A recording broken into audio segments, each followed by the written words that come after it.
በዛሬ ቪዲዮ ወደ ካናዳ ለመምጣት ምን ዝግጅት ማድረግ እንዳለባችሁ እና ወደ ካናዳ ለመምጣት መስፈርቶቹን በዝርዝር የምነግራችሁ ይሆናል። በዚህ ቪዲዮ ለካናዳ ጉዞ ምን ማዘጋጀት እንዳለባችሁ እና ምን ሰነዶች እንደሚያስፈልጋችሁ በዝርዝር የምነግራችሁ ይሆናል። እኔን ለማታውቁ ዳግም እባላለሁ። ከቪዛ ጋር እና ከፓስፖርት ጋር ከስኮላርሺፕ ጋር እና በውጭ ሀገር ስላሉ ስራዎች ነው ቪዲዮ የምሰራው። አዳዲስ ቪዲዮ እንዲደርሳችሁ ቻናሉን ሰብስክራይብ አድርጉ። እንዲሁም የእናንተ አንድ ሰብስክራይብ ለኔ ስለሚጠቅመኝ እናንተን የሚጎዳችሁ ነገር ስለሌለ ማለት ነው። እሺ ወደ ቪዲዮ እንግባ።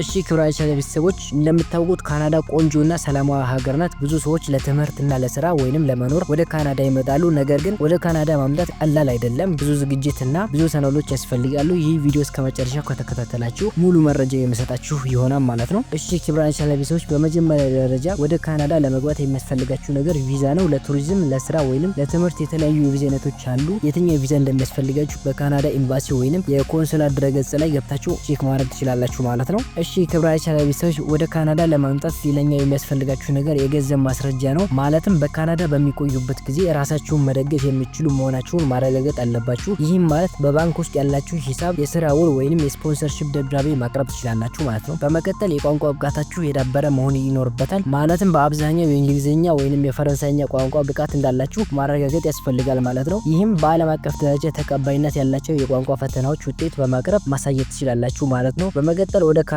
ለማምጣት የሚያስፈልጋችሁ ነገር የጤና ምርመራ ነው። በካናዳ ሕግ መሰረት የጤና ምርመራ ማድረግ ሊያስፈልጋችሁ ይችላል። በዚህም ረገድ ተጨማሪ መረጃ ከካናዳ ኤምባሲ ማግኘት ትችላላችሁ። በመቀጠል የሚያስፈልጋችሁ ነገር የእቅድ ደብዳቤ ነው። እርሱም ለምን ወደ ካናዳ እንደምትሄዱ በግልጽ የሚያስረዳ ደብዳቤ መሆን አለበት። እሺ ክብራችን ቤተሰቦች ይሄ ቪዲዮ እንደጠቀማችሁ እርግጠኛ ነኝ። በመቀጠል እንዲሰራላችሁ የምትፈልጉት ቪዲዮ ካለ ኮሜንት ላይ አሳውቁኝ። በቀጣይ ቪዲዮ የምሰራላችሁ ይሆናል ማለት ነው። እስካሁን ሰብስክራይብ ያላደረጋችሁ ሰብስክራይብ በማድረግ ቤተሰብ ይሁኑ። በቀጣይ ቪዲዮ እስከምንገናኝ ባይ